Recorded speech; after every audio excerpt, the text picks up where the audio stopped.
Brooks Running has a new shoe for you runners out there. Did you hear that? Better turn up your volume. In fact, turn it up to the max. Introducing the all-new Ghost Max. It's got all kinds of things to make your knees and ankles feel protected, like Max Cushion, Max Soft Landings with DNA Loft V2 foam, and Max Smooth Rides with their Glide Roll Rocker. Feel better on your run with Ghost Max. Learn more at brooksrunning.com. Maruchan superfans are everywhere. From the busy moms who want to deliver maximum flavor in a flash to dorm room diners who want to put some slurp in their step. There are a ton of copycats you could use, but if you want to bless your bowl, there's only one true Maruchan. Whether you choose instant lunch, ramen bowls, yakisoba, or restaurant quality gold, Maruchan is the only ramen worth obsessing over. Smiles for all. Maruchan. See what all the ramen hype is about at maruchan.com.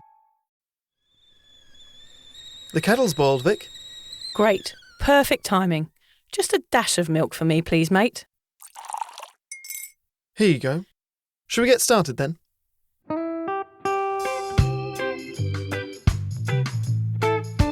Have you ever woken up on a Sunday morning and said, I'm never drinking again, and then found yourself waving $50 at a barman by happy hour? Are you wondering why everyone else can stop at 1 while you head to a dodgy after-party with a weird bloke called Disco Dave? If so, it might be time to take a deeper look at your relationship with your reliable social crutch, alcohol. On each episode, we'll investigate our own dysfunctional dealings with booze and find out if it's possible to stop this deeply ingrained habit before things get too messy. Yep, we're going to open up a shame shed of humiliating drinking stories to help you understand why waking up from a booze coma each weekend with a kebab sticking out of your top pocket might actually be negatively impacting your health. Hamish and I are here to delve into what it's like being sober, an unwanted warts and all look into why giving up those cheeky pints or putting down those mummy wines will make you feel happier, help your anxiety and mental health, and turn you into the most sparkly, authentic version of you.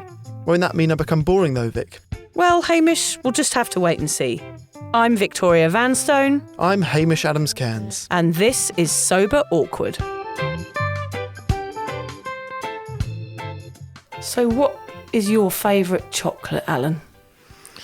Mars bar, Snickers, Cadbury's, the big one, 1 kilogram one or whatever it is.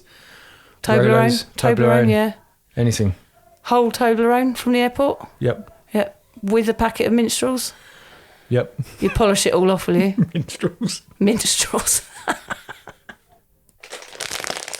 What are you doing, Vic? Nothing.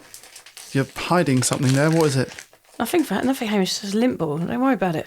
How many have you had? 14. 14? 14, yeah, 14. I think you've got a problem. No. Can I have one? No. What? Back off, mate. You've got a packet of Back them. off. One lint ball. No, they're mine. The dark chocolate one. Spend not your own even money the on your own best lint one. balls. Fair Thank enough. you very much. Yeah. I think someone might be experiencing a sugar come down. God, I don't know if there's such a thing as that. Is there really? I reckon there almost definitely is, and we're going to find You're out. not having any of these. There's a flipping audio. Get rid of the noisy pack out. We're going to find out today whether or not that actually is a thing. So today on Sober Awkward, we want to take a look at sugar, delve into the ins and outs of why and when something becomes a problem, and how to make sure you don't end up ditching booze and adding a sweet new addiction to the doctor's file. Yeah, we're doing this episode because I think it's like an intervention, this, isn't it, for us? Another one. It's another one for another one of our one addictions for one another. of us writing the episode as a subtle way of holding an intervention for the other one. But I think we both have this problem. I think we're going to have a Craig David intervention quite soon, aren't we? I think I can write that. I might invite him to come and to help you get over your obsession, like face your fear of meeting him. Do you reckon actually that's meet how him. you get over it? Yeah, is and then meet he's him? really rude to you. Yeah. And then you're like, oh, you're a wanker. That's Craig it. David's actually a wanker. Okay, so are you saying that the way that I need to beat your sugar addiction is just feed you sugar, just overdose on sugar, and then you'll realise? Yeah, there's a thing called a feeder, isn't it? It's when an obese person marries somebody who enables them to eat and they funnel them, which is something... What? Yeah, there's a thing called a feeder. It's like a type of codependency when you feed someone who is struggling with their weight. Yeah. All I'm picturing is someone feeding their partner through a funnel. Yeah. Like just pouring melted chocolate through a funnel straight in. Yeah. Now we're talking. I've got a funnel in there. I don't want to ask. I don't want to know. Oh, God, that's just weird. Right, so the reason we want to do this episode today is because we get loads of people emailing us about their newfound sugar obsession and how they feel swapping one addiction for another might actually affect their sobriety. I mean, is it okay to stuff yourself with chocolate or drink 25 coffees when you've given up drinking, or could it just be another way to make yourself feel better? We have all asked ourselves that question. Yes. There's zero guilt attached to eating chocolate now, whereas there used to be. Yes, exactly, because you feel like you deserve it, Hamish. Better than alcohol. For some, giving up drinking is about overcoming an addiction. For others, it's a lifestyle choice. But either way, it's all about health, mental and physical. So how come once you give up one thing, we tend to think it's all right to dabble in another? Sugar being one of the main depravities in which we indulge. I know I've been leaning on the chocky during witching hour. I don't have a problem with it. In my eyes, at least a chocolate doesn't have me flashing my knob at a police officer or waking up with no shoes and one eyebrow missing. True. The consequences are not as severe as my drinking consequences. Well, at least you can't see them. They probably are consequences health-wise. Although my trousers, like I said, are feeling a bit tighter. That could be anything, and maybe that's not the chocolate. Let's say that that's not the chocolate, so I can continue eating chocolate. I don't know what you're talking about trousers for, Hamish. I don't think I've ever seen you wearing trousers. You're usually in your mankini, which I have noticed disappearing up your arse crack a little more recently than that's before. it. It's getting a bit tighter. Maybe my shoulders have got taller though. Oh, yeah, right. Well, I'm not so sure. Anyway, don't worry. This isn't going to be a podcast about shaming your consumption of Maltesers. We won't be chastising you for your cotton candy gobbling antics, or to make you feel bad about your secret bubble tea slurping. No, today we want to celebrate our beautiful bodies and find out what's best for them. Is sugar actually okay in moderation? And why, when you quit wine, do our brains think, ooh, snack time? Quick aside, bubble tea, for you or not for you? Love a bubble tea. Do you? Yep. I've never tried it and I don't think I want to. Okay, so matcha. I'm just going to tell you very quickly about matcha, which I'm going to make you one in a minute after we've finished recording this podcast. So in Thailand, while I was away, I discovered cold matcha, which is green tea that's ground down. Yeah. I was having one a day. I was like, green tea ground down, it's good for me. Yeah. It's healthy. I'm having a lovely healthy drink. Everyone else is drinking. I'm going to have matcha.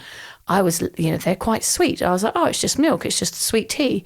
Then I saw the lady making it.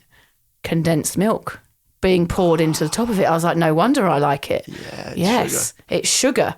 I Matcha don't know why is you basically like it. sugar. For me, matcha tastes like soil. I'm open to trying your one. Well, it's sugary soil, so it's Okay, so nice. it's not all bad. Makes it all right, yeah. I mean, you can put sugar on anything, make it taste all right, can't you? Yeah, true. But I heard a story about bubble tea that sometimes the bubbles stay inside you. I've heard that. That's the turn That off for someone me. in China had to have their stomach pumped. And it was just bubbles that came out. Yeah. Wasn't that Mark Almond from... No, that was sperm. That was sperm. I pumped out. Different story. It wasn't bubble tea. It's another episode. So yes, today it's the Sober Awkward Sugar episode, where we find out what is too much, the damage it's doing to our sober healing bodies, and if it's okay to have some as a treat when you give up booze. Yeah, Hamish, is life a box of roses or an unhealthy stroll down Quality Street? That's good. That is good. Thank you. Sorry, I'm scraping the barrel here a bit. Or should I say scraping the caramel keg, Hamish? And that is less good. Started strong and then just petered out. God help me. Is this just an opportunity for you to write very poor sweet-related puns? It might be, Hamish. You will have to wait and see. And if you're right, at the end of the episode, I promise I'll give you my last Rolo. Yeah, nice. Okay, let's have a chat. A chat about our own sweet and sour relationships with Sugar Vic. Have you always been a sugary binger, or has it escalated since you got sober? Well, let's face it, Hame, I do have a sweet tooth, okay? I have a fuck it button with lint balls, just like I did with booze. I think, well, nobody's bloody perfect. You need at least one vice, don't you? That is something that reverberates inside my head as I open my 10th shiny packet, revealing the smooth ball of loveliness. Yeah, they are. But did it start before drinking? Yes, I've always had a sweet tooth. Okay. I've always loved chocolate puddings. The only time I would ever see my sister at school was when we were up at the counter for a second serving of spotted dick, Hamish. That wasn't supposed to sound rude. Go on, your second serving of dick, you and your sister. Oh, yes, Holding hands. Yeah. Up at the school canteen. Yeah. oh no, I can't do it. I can't do this now. Yeah, so I've always had a sweet tooth, but I do realise that this throughout my life has impacted my health. And I also realise it still makes me an addict of some sorts, which doesn't really sit well on my kind of sober curriculum vitae. I've never really trusted people that didn't like chocolate. It's the same as people that like cats. I don't really like people that like cats. Whereas I like people that like dogs, and I don't trust people that don't like chocolate. How many people do you know that don't like chocolate? I don't know anyone. I would unfriend them. I think, why wouldn't you eat chocolate? What is wrong with you? But that is exactly how I thought about people that didn't drink. So it's just an immaturity in my own head. I did meet a girl this week who goes, I hate cheese. I was like, cheese boarding? I hate anything on a cheese board. Like pizza? Oh, I love pizza. Oh, yeah. Okay. You don't hate cheese then. No, you missed out a crucial part of it. I like biscuits, cakes, muffins, put it in my belly. When I was pregnant, I had EMA during my pregnancy, which was easy muffin access. I had to have one within reach. It was like a 12-step program. I had to never be 12 steps away from chocolate when I was pregnant. Okay.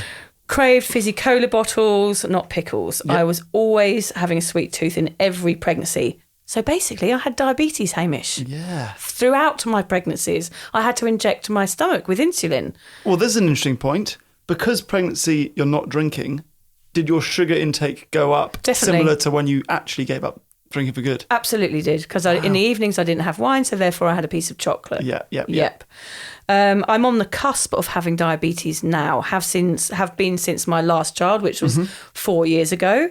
So every time I go to the doctors, I have to do a test because I am very close to having to have medication for diabetes. Wow. And the only way to undo that is eat less sugar. The only way to undo that is to eat less sugar and be more healthy. Whoa. I think my gallbladder removal was something to do with that. It's to do with fat and sugar. So that's why I had to have an operation, let's face it, if we're going to really face this head on. Because the problem is I feel like chocolate is being nice to myself and I deserve it like I was with wine.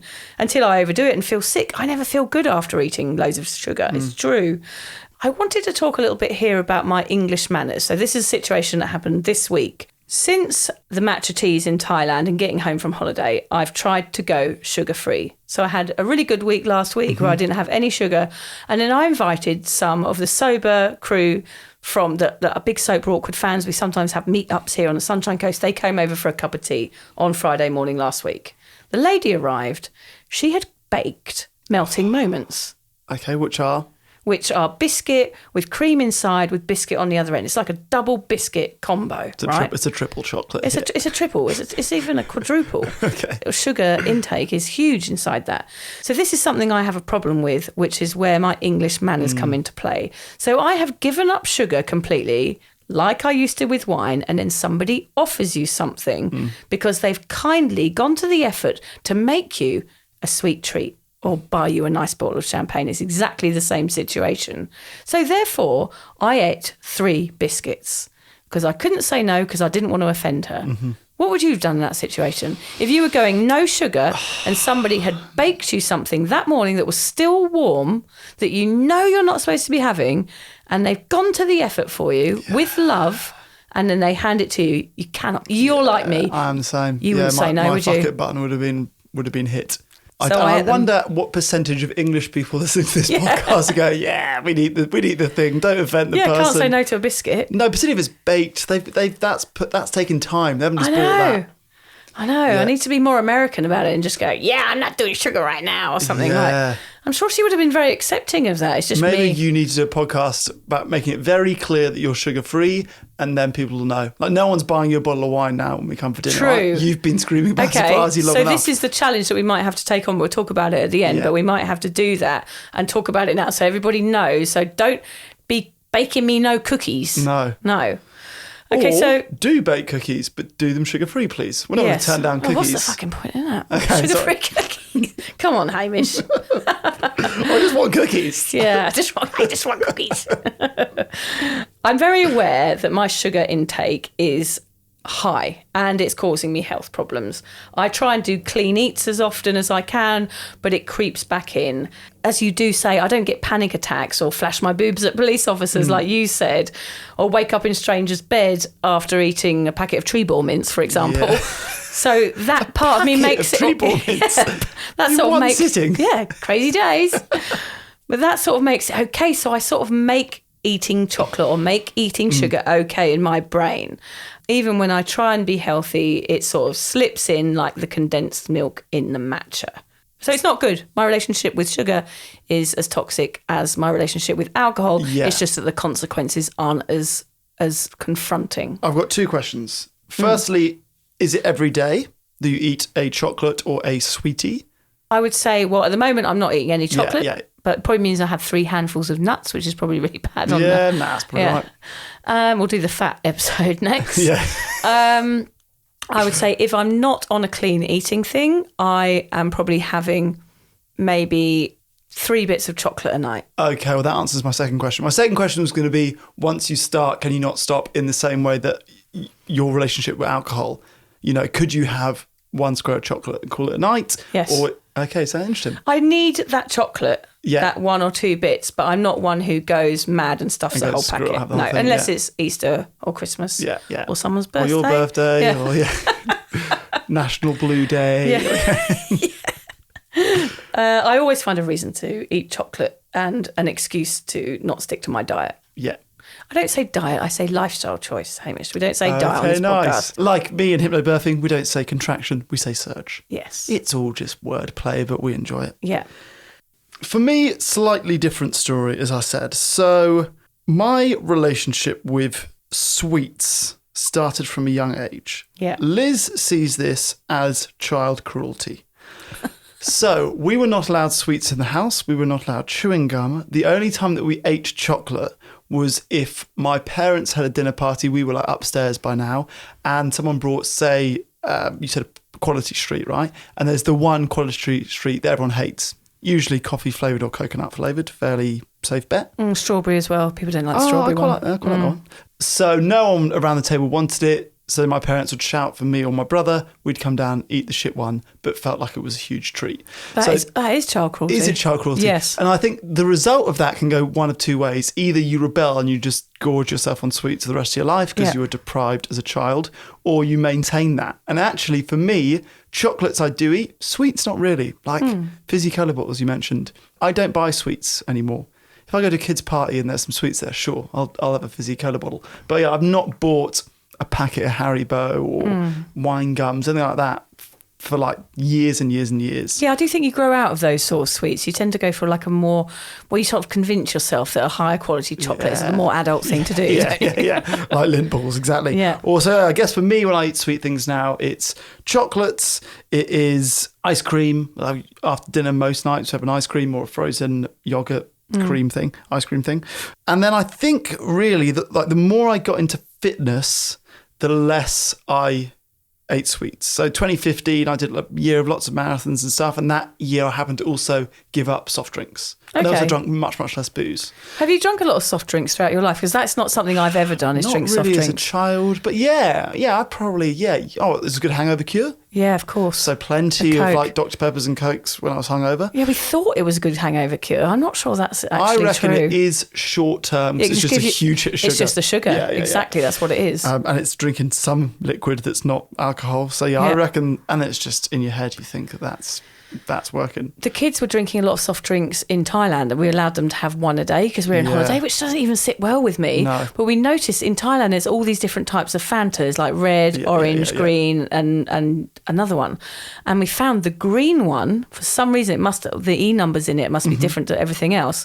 The green one, they all went mental. Interesting. Yeah, we had to ban the green Fanta in the end. But they wanted it. Not only was it bad in a sugar sense, it's plastic in plastic in plastic in Thailand. So you got the drink in the cup, then a plastic lid, then a plastic straw, and then they put it in a plastic bag. Yeah, that's it's bad. bonkers. Yeah, so But anyone that doesn't believe that sugar is an addiction, just look at any child ever. yeah, they just go mad Deprive for it. them of the sugary drink or Yeah. the ice cream, and they go freaking insane, Yeah. like we all did. Yeah, My greatest Achilles heel when it comes to sugar intake is it's about lunchtime. I work on the road quite a lot, so Liz isn't there. And it's about lunchtime, and I'm running low on energy. Then my morning coffee is worn off. I've got a full belly of whatever I had for lunch, so I'm feeling lethargic. And I justify going to a supermarket and getting a discounted $1 chocolate bar. And I do that most days I'm on the road. do you, Hamish? I'm surprised Not by a big that. one, but like a Snickers or Right. It has to be $1. If it's $2, I'm like nah. So if it's discounted, I can justify it. And I think, well, it's just a sugar hit to get me through the afternoon of work. Yeah. That's the thought process. Okay. So I'd probably do that easily 2 or 3 times a week. So both of us are of the habit of making it okay. Yeah, justify Mentally, it with a we story. justify it. We're not drinking. We're just having a bit of chocolate. It's fine. Nobody's getting hurt. Nobody's getting flashed at. We're all right. Yeah. My favourite chocolate desserts, Hamish. Well, I like one when I'm out for dinner, which would be a chocolate volcano. You know, those ones where you dip the spoon in and it's all like melty inside. Yeah, I mean, if that's on the menu, I can't say no to that. Yeah. Oh, I do Like share in it England, you normally. have the goo ones. You know, goo? Yes. We don't get them here, which is No, probably no. a blessing in disguise. Oh, delicious. I love a panna cotta because I feel that that's healthy, but I know that's probably got loads of sugar in it as well. It tastes amazing. It has to have sugar in it. Anything with caramel in it, delicious. Yeah. Anything chocolate mousse in it. Chocolate mousse I asked for my dessert at my wedding. Actually got flicked all over the place. People were drunk and started flying it around, which was a shame. I was sort of leaping in the air to try and get it in Yeah, my just licking the walls. in my wedding dress. What are you doing over there? Nothing. Yes, what's your favourite? Okay, so this is my dad's fault. Anything hot and cold. So if it is a hot chocolate pudding with ice cream or a hot something with a blob of cream on it. Oh, like hot custard with bananas. Yeah. Yes. So he will literally go to restaurants around the world who don't speak English. But have you got anything hot and cold? Is that served hot? Can you heat that up and serve it with the ice cream? Oh, yeah. So hot and cold combination. Hot apple pie with cold ice That's cream. it. That's Nice. it. Yeah, that's a good combo. the absolute ultimate. This is going to make me sound like an arsehole, but we're recording this in January. In France, do you know about the galette de roi? Oh, you lived in France, you know about the galette The de roi? galette de roi, the Do you remember king this? of the cakes, does that mean? Yeah, so it's like it's Like not a exactly flan? a cake. You know, it's not flan. It's more like, I think it's like almondy. But Yes. it's a circle. There's a small hidden coin in it. Oh, yes. And if you get the piece that's got the little coin in it, you're the king. Okay, And yes. you can choose a queen. And you can only get it in January. I saw it here. Oh, really? I actually saw it here. It didn't look good, so I didn't go for it. But only in January can you find it anywhere in the world. Weird. That's my favourite pudding. Oh, is it? Yeah. Is it Oh. like marzipan, is it? No, it's not. I'll have to find out. We'll find out. We'll put a recipe on. We'll put a recipe on the show notes. Good idea. I'm intrigued. Magnum ice creams. Yeah. White chocolate one's my favourite one. Yeah, Magnum ice creams. And anything with salted caramel. Hamish, here, are we talking about any sort of fruits as well? We're not really. We're in for the natural stuff, aren't we? We need to talk about this. Yeah, we need to You've talk about given this. up sugar. Yeah. Fruit is full of sugar. Does fruit count? I don't think so. For me, it doesn't. I'm happy to keep eating fruit. Yeah, I feel because like fruit's it's not it's cheating. healthy. It's things that are processed. I would say it's a lot. It's different, isn't it? We need the fine fructose. print. Yeah, we do. We Yeah. need the fine print because where do you stop? Like, there's no way I'm going to stop eating bananas. Nah. There's another addiction. Banana episode coming out next week. Yeah. So what's wrong with eating chocky mousse and why do we crave sugar, especially when we're sober? Sugars are a type of carbohydrate. Sugar itself does not contain any essential nutrients. So there we are, kidding ourselves, Hamish. It only provides energy. So why is it bad for you? And let's not sugarcoat it here. We're not... See, you've written that and I've read it and it's a really good joke. Yeah, see, it is. Thank you for giving me that line. So let's not sugarcoat it here. We're not a couple of Willy Wonkers. They're less good. Willy Wanker. Yeah. You're a Willy Wanker. Honestly, when I had a look, I was so surprised to find the impacts were so similar to alcohol. Okay, so listen to these. It can cause weight gain, of course. Not a huge shock. May increase your risk of heart disease, same as alcohol. Linked to acne. Is it? Yep. Don't know know why. Yep. That's why you got such a spotty face. Yeah. And a spotty body again. Your spotty body comes up all the time, doesn't That's it? come up more than I'd like it to. It increases your risk of type 2 diabetes, of course, we know that. May increase your risk of cancer. Sugar is cancer causing. How about that? Yes. May increase your risk of depression. Sugar, we're talking about, it's mental. May accelerate the skin aging process. Can increase cellular aging. Drains your energy. Can lead to fatty liver. Not to put you off or anything. Yeah. Wow, I didn't know most of that stuff.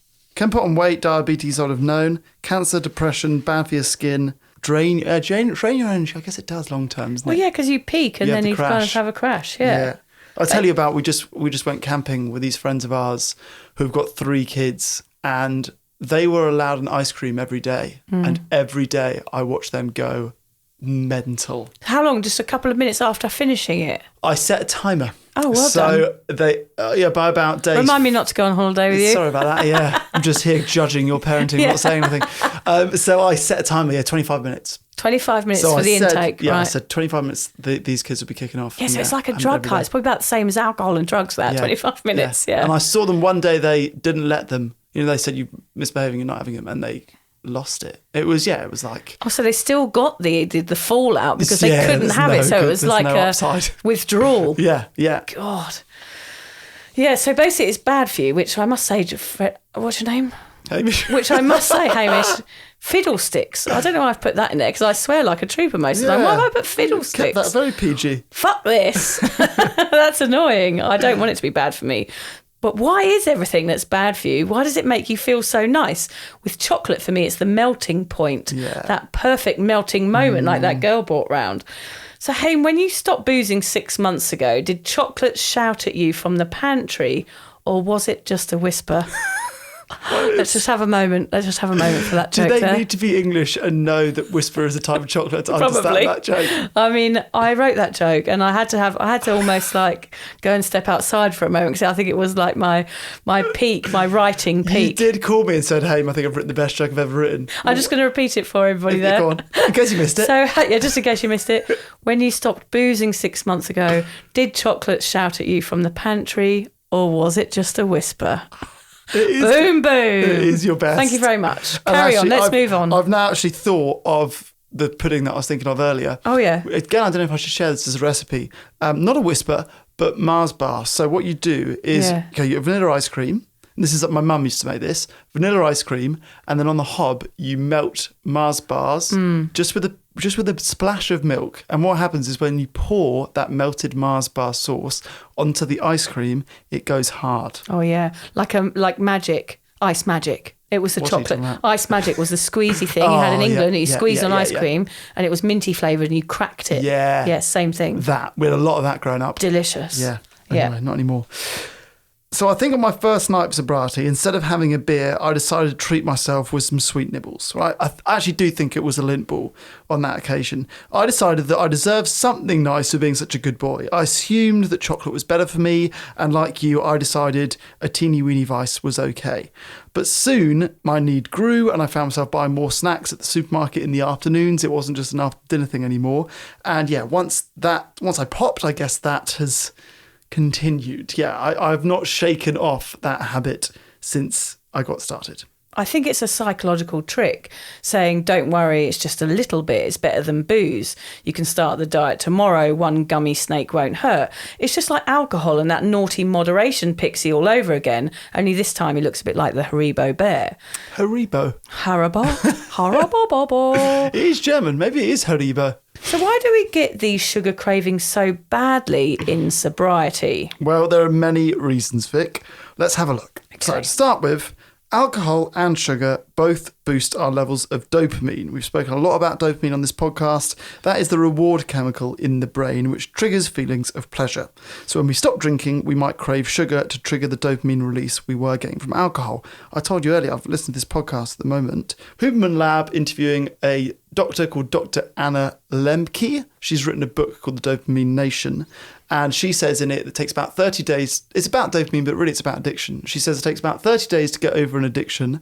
And the reason for that is because when you drink or use a drug, it gives you a hit of dopamine like sugar does. So when you stop it, you are in a dopamine deficit that takes about 30 days to recalibrate. So when we give up, or when I gave up recently, I probably felt that dopamine deficit and went, boom, sugar, there you go, another form of dopamine that replaces it. But really, I could wait 30 days and you probably don't need that craving. Okay, so the craving would level out. Give up alcohol and sugar at the same time. Yeah, that's daunting, we would never recommend that. Yeah. No, that's too much. Gosh, alcohol is converted to sugar in the blood, so when we don't have it anymore, we desire sugar in other forms. That's exactly what you're talking about. Yeah. We're taking one sugar away, which is alcohol, so therefore we're going to look out for where we can get it elsewhere. A lot of people say that, don't they? Write to us and say they didn't realise how much sugar was in alcohol until they gave up alcohol. Yep. And found themselves still craving it. But even when I found out those stats, I was like, oh, that means I can have chocolate because I've been having sugar anyway, so therefore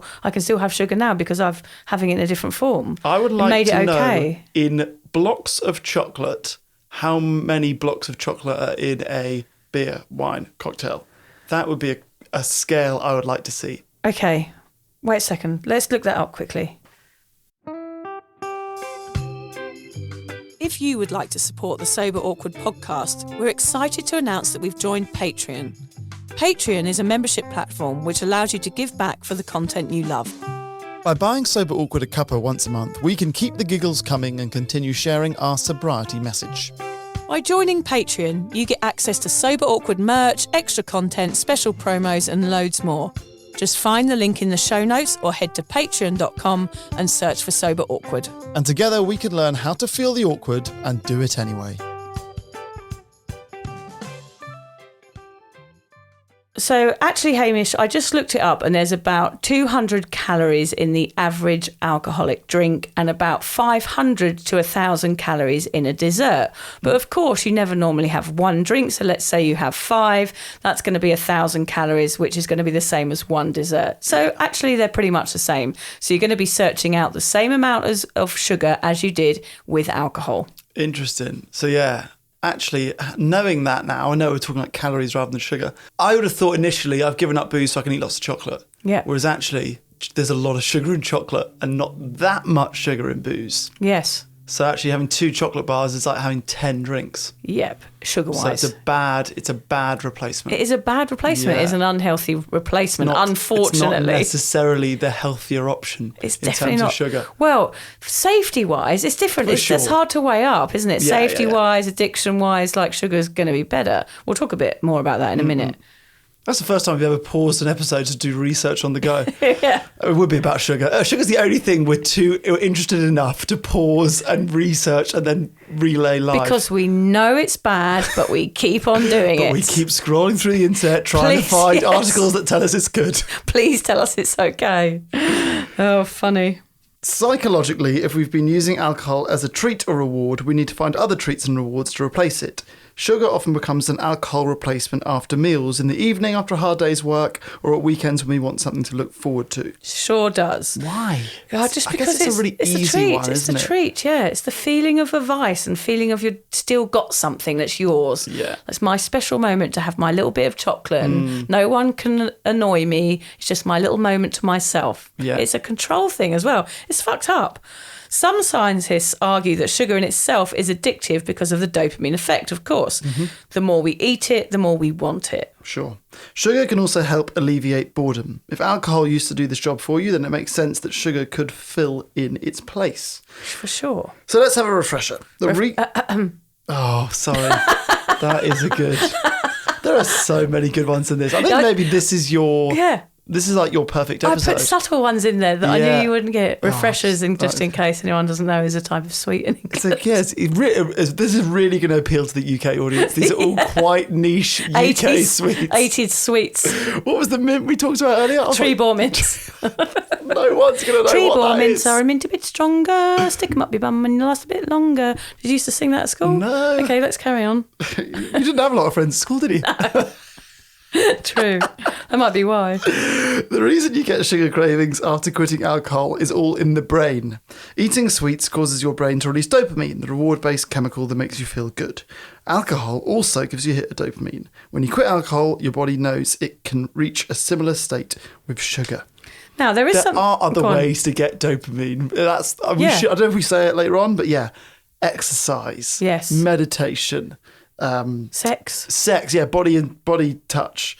Yeah, there's more healthy ways to do it than eating sugar. Yeah, search out better dopamine hits is what we're going to try and say to you here. Have more sex is what we're have saying. more sex, people. Give up alcohol, have more sex. Yeah. We're not doctors. We're not doctors, no. And don't email us and say, well, actually... We're blah, not going to blah, have blah, sex with you. I don't know. Send photos and we'll make a decision as a family. Send nudes. Think at Hamish at soberawkward.com. Now, there is something called a sugar hangover. I had a little read up on this, and surprisingly, it's not that different from a booze hangover. If you've ever woken up in a pile of junk food wrappers or just, overdone it on the Halloween candy, you may be familiar with the feeling of a sugar hangover. The unpleasantness you're left with several hours after going all in on sweets. Headache, fatigue, shakiness, general crappiness can feel eerily like a booze-induced hangover. But what causes this cascade of awkward symptoms is the fluctuation of glucose in your system. If this goes out of whack, you'll experience a high blood sugar or hyperglycemia, making you feel lethargic and a bit crummy for a few hours.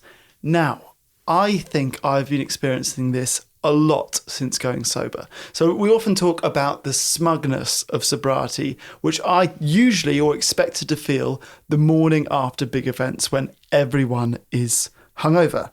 But New Year's Day, the day after the weddings that I've been to, and after a few of the birthdays that I've gone to sober, all of them I've woken up not feeling good. And this is so unfair. This is the day I'm meant to be feeling amazing. And I wonder if I probably just ate more sugar or drunk more sugar drinks those nights. So you did have some sort of hangover. I had a hangover on the mornings after these big events. I bet you 100% it's sugar. Yeah. Yeah, that is interesting, It's Hamish. not fair. And I do that too. Like now, if I eat sugar, I treat myself, as it were.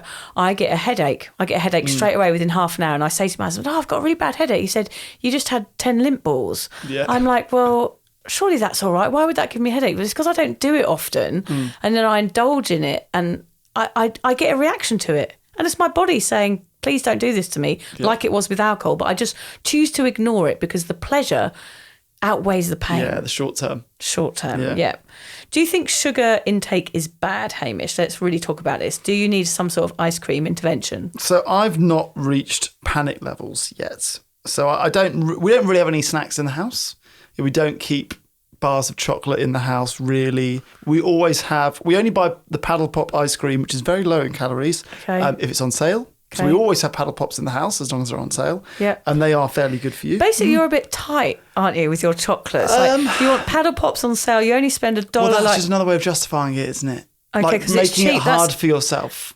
They're not That is always on interesting. sale. So, like, recognise that about yourself. That's what you do. That's funny. See, I would rather spend the money. I do the opposite. Okay, go on. So I would rather spend the money on a really posh chocolate and then eat small pieces of it so that it doesn't waste my money. And then, therefore, that makes it okay in my head. Okay, yeah, that is good. Okay, so we're both sort of doing a similar sort of thing. Yeah, for me, I think trying to have rules around it makes it harder to do. If I was just like, whatever. Yeah, you just stuff we your face always all have day. paddle pops in the freezer. Yeah. Then we'd always have paddle pops in the freezer. Yeah. If like you can only buy it for on sale, that's Liz's rule, then we have them less often. Okay, yeah. And actually, when they're not on sale now, we have frozen yogurt, which is probably equally as bad. Yeah, and I can never afford posh chocolate, so therefore I don't have it in the house. Yeah, you check your bank balance and go, no, can't do it. I justify it along with an increase in my caffeine intake by the fact that I'm a new dad. I'm low energy, I'm tired after lunch.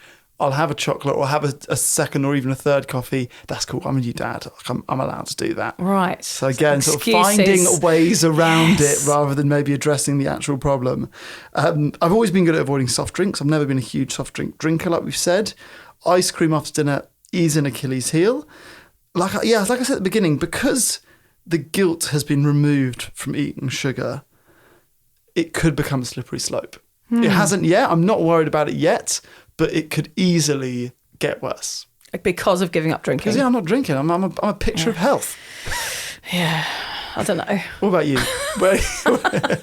You're not my picture of health. Where are you at with it? Are you beating yourself up? I mean, you've obviously just started this sugar-free. So yeah, how do you look at your addiction or relationship with sugar? It is a roller coaster for me. I'm on, I'm off, good days, bad days. I'm either being a piggy wiggy and snuffling around in the snack drawer, or I'm making my own bliss balls. Percy Pig would have been an opportunity. Yeah, Percy Pigs, of course. Damn it. Yeah, so I go up and down with it, and I find it really hard because I do feel like I deserve a treat for giving up drinking. Giving up drinking was a very hard thing to do, so therefore I feel like I need a prize and you on can a only daily drink basis. so much tea. You can only drink so much tree and fizzy water. Yeah. So I need a prize. It's like a prize, like a medal for me. It's like someone going, well done, you've done a good job, here you go. Yeah. It's like my personal prize to myself. I've got to get out of that mindset. As I said, I get a headache every time. I'm definitely conscious of it. I know that I shouldn't be doing it. In Thailand, it was the matchas and sticky rice was another issue. Yes. They made their own coconut ice cream there with sticky rice on the bottom and like just the most delicious peanuts, roasted Ice peanuts cream on top. with rice. Yeah, sticky rice and ice cream. I'll make it for you one day. It's the most delicious thing. That's another recipe we'll be sharing because it is. You need some special device for the sticky rice. Basic cookbook this episode. It is amazing, yeah. It's amazing, but it's bad for you. Yeah. I made the decision on holiday, which I don't know whether it's a good thing, that eating it was better than not eating it. Okay, where's the logic?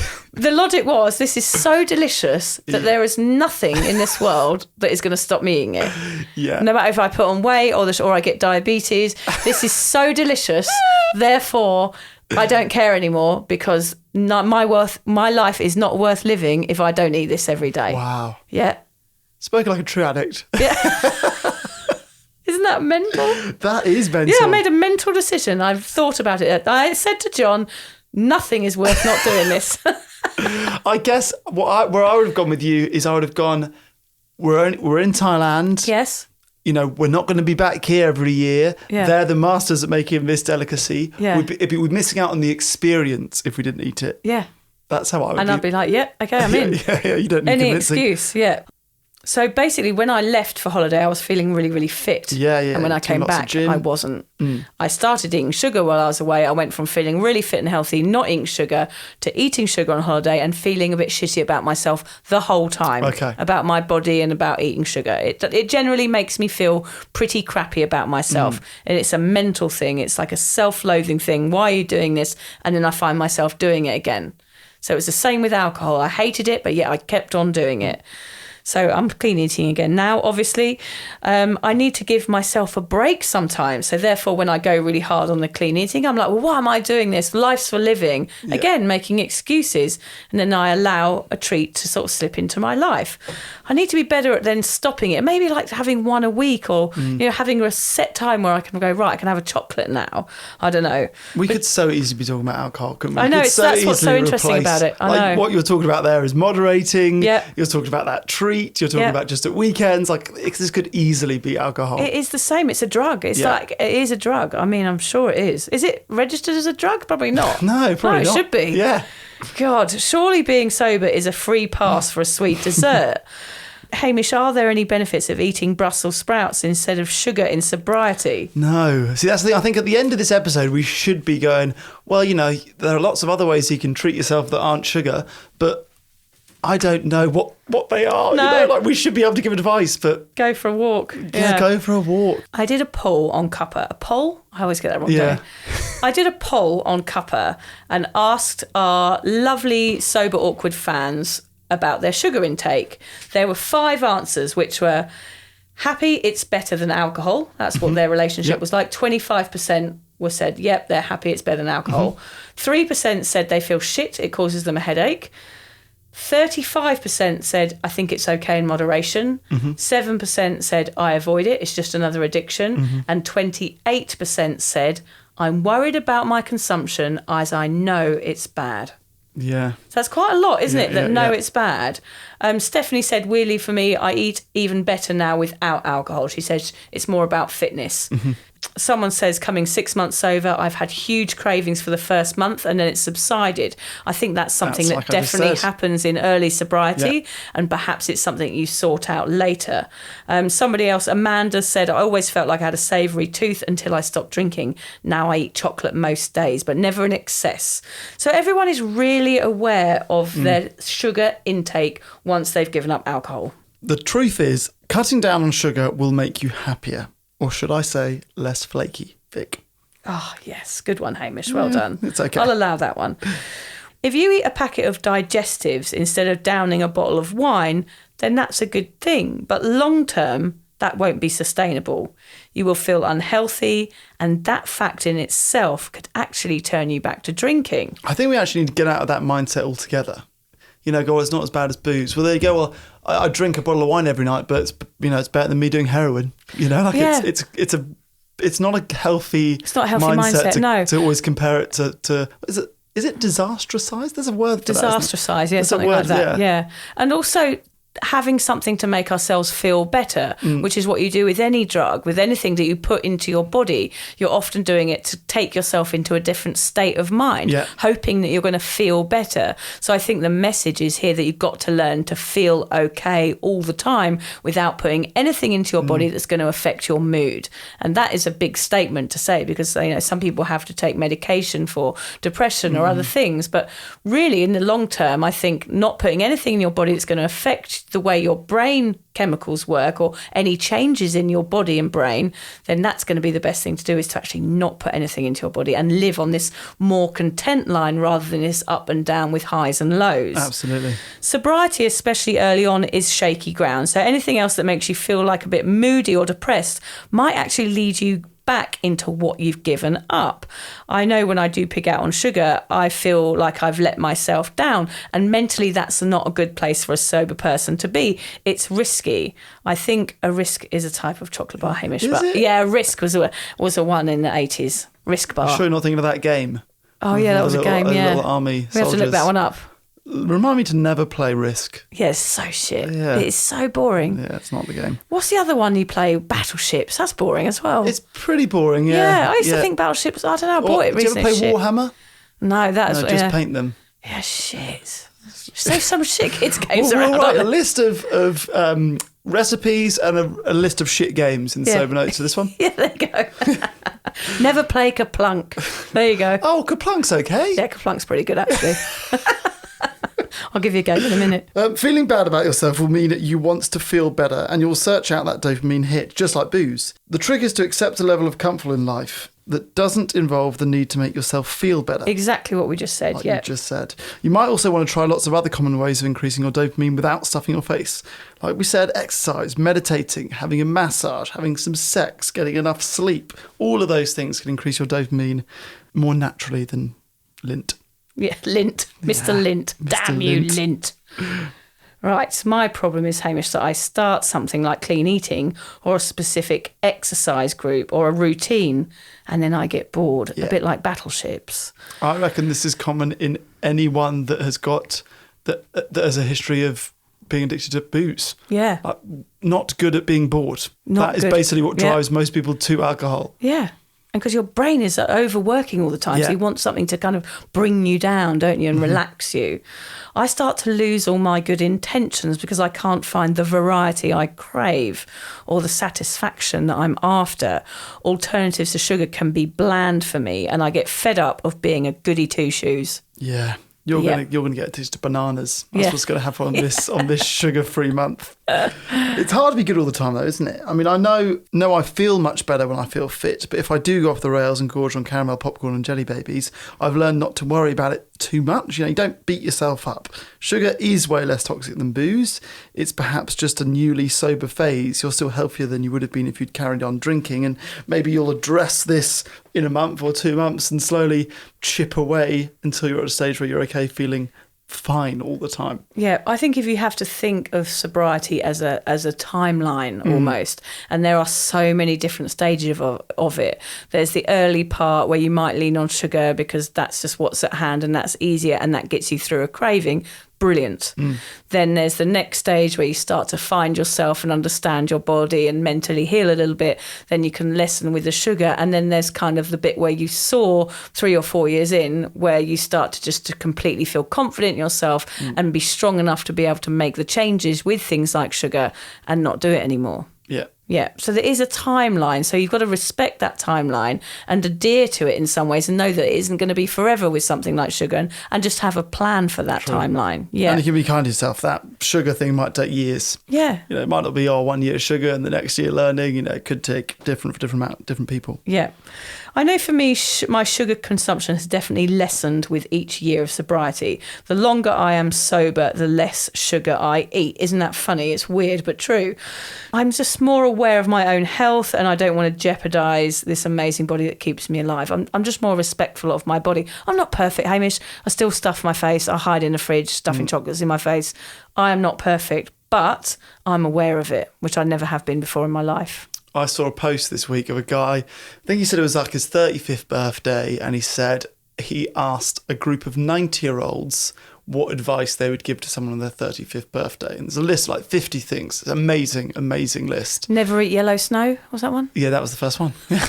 No, one of them was treat your body like it's the structure that you're going to live in for the next 70 years. Okay, yeah. And like having that level of respect is like, this is something I need to live in for 70 years is quite a good mindset to have when you think of sugar definitely. cravings or alcohol, all of that. Like your abode, like you have to like take care of it so it doesn't fall down. Yeah. Yeah, that is a really good analogy. So our advice would be to deal with one thing at a time. Getting sober must be your priority, and then other changes you want to make can come later. You can't do everything overnight.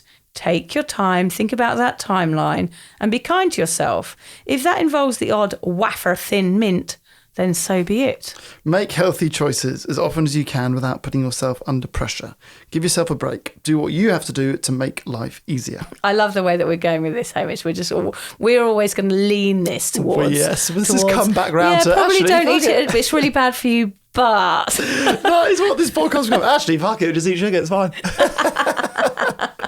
the only podcast available at the moment that says that. Everyone else contradicting is like, ourselves. No. But in sobriety, if that is what stops you having a drink, then I'm not going to say it's a bad thing. Yeah. But I will say it's a bad thing long term. But yeah, it's a very difficult one, isn't it? The thing to do would be to just get physically active. Set yourself fitness goals, focus on those. And when you're ready, you know when that time is, you can experiment with your diet and find something that's balanced and sustainable and that will work for you long term. Be a smarty pants. Remember our episode on comfort zones? Smarty pants. Oh, that's good. Yeah, carry on there. You should have spelt it. I should have highlighted them, shouldn't I? Yeah. And then laugh. Because of your lack of sense of humour and personality, you're not noticing my jokes. That's it.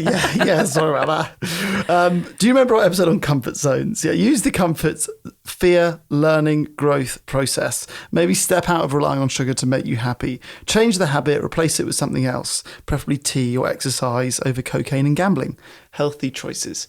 We are giving this advice as two people that have failed to do this ourselves. Yeah, we're but trying. We know this is the right thing to do. We know we're giving the advice from a real place. Yes. Of experience, aren't we? So what we've learned is sugar in most forms is bad for you. Who knew? But it is better than alcohol. So if it's a crutch in early sobriety, so be it. Whatever gets you through those early days. But as time passes, so you don't die of cardiovascular disease or diabetes, it's probably best to take a deeper look into your relationship with that packet of wagon wheels. Reconsider that fruity gummy addiction and contemplate if eating a whole packet of mini eggs in one sitting could leave you feeling a bit crappy. And if feeling crappy could lead you down the rocky road to alcohol. Our advice is do a month off sugar. See how you feel. Don't forget to write a diary about it and share it on Cuppa. We love to hear about this topic because it's something all sober people seem to go through. We all love chocolate and need all the help we can get. Now, Hamish, we have not done a challenge for a while. Yeah. So this is the opportunity right now. Do one together. We'll do one together from this day forward for a month. I thought you were leaving that open-ended. From this day forward, we'll never eat sugar again. No. Okay, from for this a month. day forward, for a month, you and I are going to not eat sugar. Yeah. Well, we're going to allow fruit because I think fruit's healthy. And we're not sweets mad. And chocolate. Yeah, are and allowed. gummy bears are all right. Okay. No, but we're going to do a no sugar diet for a month and see how. And we'll write a diary. Okay. And we'll share it on the podcast. See the differences that we feel. Yeah. But for me, I know it affects my sleep. Is one thing for sure. Yeah, and we're going to do a sleep episode soon, so that might come into play a little bit. All right. Yeah, the quote. I was going to get a quote by Eminem. That is good. But this will have to do. That's one of your best. A balanced diet is chocolate in both hands. See, that again, we're undoing the work that we've done. I know, but I'm not going to go completely anti-chocolate, am I? I'm never ever going to be completely 100% anti-chocolate. Okay, good. I dipped into my favourite resource, Viz magazine. I'll leave you with this charming top tip. If you have an argument with your partner, convince them that they have followed through during the night by slipping a chocolate button between the cheeks of their bottom. I've got some here. You can do it for Liz lovely. later. It's really good. I love top tips from Viz, don't you? Yeah. There's actually a book I wanted to recommend as well, which is a book by Dr. Robert Lustig, which is called Fat Chance, The Hidden Truth About Sugar, Obesity and Disease. So definitely check that out. Should we go and get a chocolate banana pancake and some ice cream then, Hamish? Yeah, might as well. One won't hurt. We'll Yeah. start the diet after the next. Oh, yeah, we'll go and have session. a blowout. Yeah, let's get off our nuts. Massive sugar blowout. Just We'll be feed up. me sugar out of the tin. Funnel, I'll get the funnel. Yeah, get the funnel out.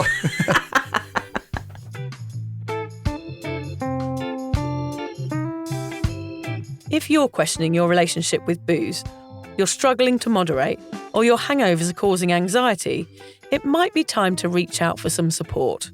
Yeah, just talk to a mate about how you're feeling, contact a local doctor, find an AA or sobriety group. Vic's got one. Yeah, just head to www.cuppa.community. Remember, if you're questioning yourself, it might be time to seek support. Even though this journey can be awkward, it is definitely worth it.